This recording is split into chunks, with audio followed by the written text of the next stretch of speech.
Hello everyone and welcome back to my YouTube channel. Today's topic of my video is Elizabethan prose. This is the last video of Elizabethan literature. Friends, इससे पहले मैंने Elizabethan literature के under Elizabethan theatres के बारे में बात की, Elizabethan dramatist जिसके अंदर यूनिवर्सिटी विट्स के बारे में बताया एंड विलियम शेक्सपियर के बारे में बताया। फिर उसके बाद हमने एलिजाबेथन सोनेटियर्स एंड पोएट्स के बारे में पढ़ा। इस वीडियो में हम एलिजाबेथन प्रोज के बारे में जानेंगे। प्रोज वर्क ऐसा वर्क होता है जो कि पोएटिक नहीं होता। So all the letters, essays, newspaper articles, novels, these are examples of pros.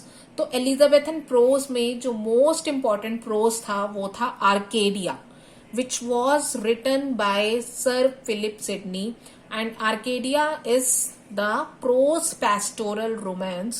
Its original title was The Countess of Pembroke's Arcadia. इसका original title the countess of Pembroke Arcadia इसलिए लिखा गया because this work was intended to entertain his sister Mary Herbert. Mary Herbert को entertain करने के लिए ये work लिखा गया and Mary Herbert was the countess of Pembroke. So इसका ओरिजिनल टाइटल इसीलिए the countess of Pembroke's Arcadia रखा गया। टोटल आर्केडिया में 5 बुक्स हैं। ये बहुत ज्यादा इंपॉर्टेंट है कि आर्केडिया में टोटल कितनी बुक्स हैं। टोटल 5 बुक्स हैं और इसके अंदर 2 जेंटलमैन होते हैं, पायरोकल्स एंड मूसीडरस, जो 2 प्रिंसेसेस फिलोक्लिया एंड पामेला इनका हार्ट जीतने के लिए स्ट्रगल करते हैं। So this is Arcadia written by Sir Philip Sidney, very important prose work of Elizabethan age. Next most important prose work is Euphues, The Anatomy of Wit, and Euphues and His England, written and published by John Lilly.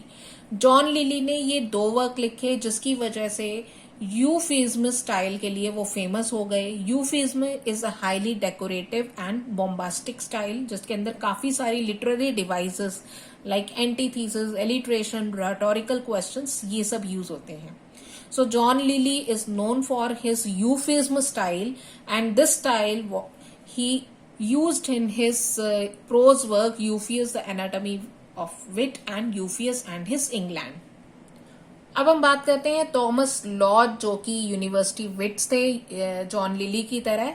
इन्होंने लिखा Rosalind, जिसका full title है Rosalind Euphues golden legacy, और this work was the source for Shakespeare's as you like it. Next is Robert Greene, जिन्होंने Pandosto the triumph of time publish करवाई थी 1588 में, and this work was the source for Shakespeare's the winter tale. ये Robert Greene ने William Shakespeare को upstart crow भी कहा था, upstart crow beautified with their feathers. Robert Greene ने कहा था, जो कि एक यूनिवर्सिटी विट्स थे, and he became the first person to criticize William Shakespeare. Thomas Nashe ने द अनफॉर्चुनेट ट्रेवलर लिखा, और the life of Jack Wilton which was published in 1594, and this is the earliest example of picaresque novel. So the first picaresque novel is considered as the Unfortunate Traveller, which is the prose work by Thomas Nash. अब हम इन सब university wits के बाद हम आते हैं Raphael हॉलिनशेड पे, जिनका एक इम्पॉर्टेंट प्रोज वर्क है the chronicles of England, Scotland and Ireland, commonly known as Holinshed chronicles. So the chronicles of England, Scotland and Ireland को हॉलिनशेड क्रॉनिकल्स भी कहा जाता है, और इसके 2 एडिशंस आए थे 1577 में एंड 1587 में। And this was the first complete printed history of England composed as a continuous narrative. And this Holinshed Chronicles was the source for Shakespeare's history plays. Shakespeare ने 10 history plays लिखे थे, और इन history plays का जो source था वो Holinshed Chronicles था। The most important prose work was the Voyages and Discoveries, जिसका full title था The Principal Navigations, Voyages and Discoveries of the English Nation, published in 1589. It was written by Richard Hakluyt, who was geographer. वो geographer थे, और उन्होंने अपनी इस books में navigations, voyages and discoveries of English nations के बारे में लिखा, and this book helped Elizabeth to colonize North America. Next important prose writer is Richard Hooker, who was priest. उन्होंने लिखा था of the laws of ecclesiastical polity, या फिर simple एक्लेसियास्टिक polity भी कहा जाता है. ये 1594 में पब्लिश हुआ था, देन 1597 में पब्लिश हुआ था, और फिर बाद में पॉस्टमसली पब्लिश हुआ था. टोटल इसके अंदर 8 बुक्स हैं. First 4 books, first book, second book, third book and fourth book, it was these books was published in 1594.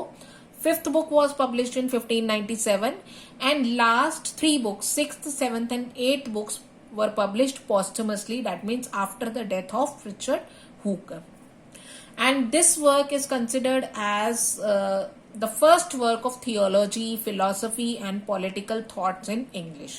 So ये पहला वर्क है जिसके अंदर theology भी है, philosophy भी है and political thoughts भी है. And this book defended Elizabethan Anglican Church. और ये वाली बुक एंग्लिकल चर्च को डिफेंड करती थी, but this book was against Roman Catholic church.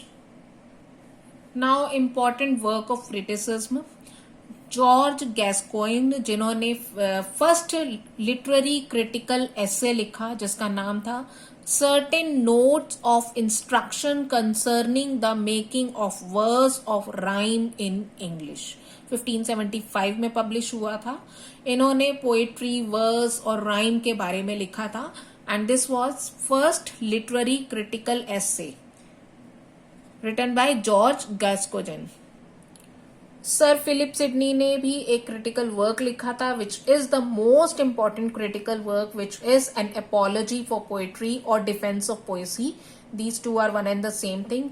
Friends, Sir Philip Sidney के ऊपर भी अलग से मैंने एक वीडियो बनाई है, और एन अपॉलॉजी फॉर पोएट्री पे भी अलग से वीडियो बनाई है.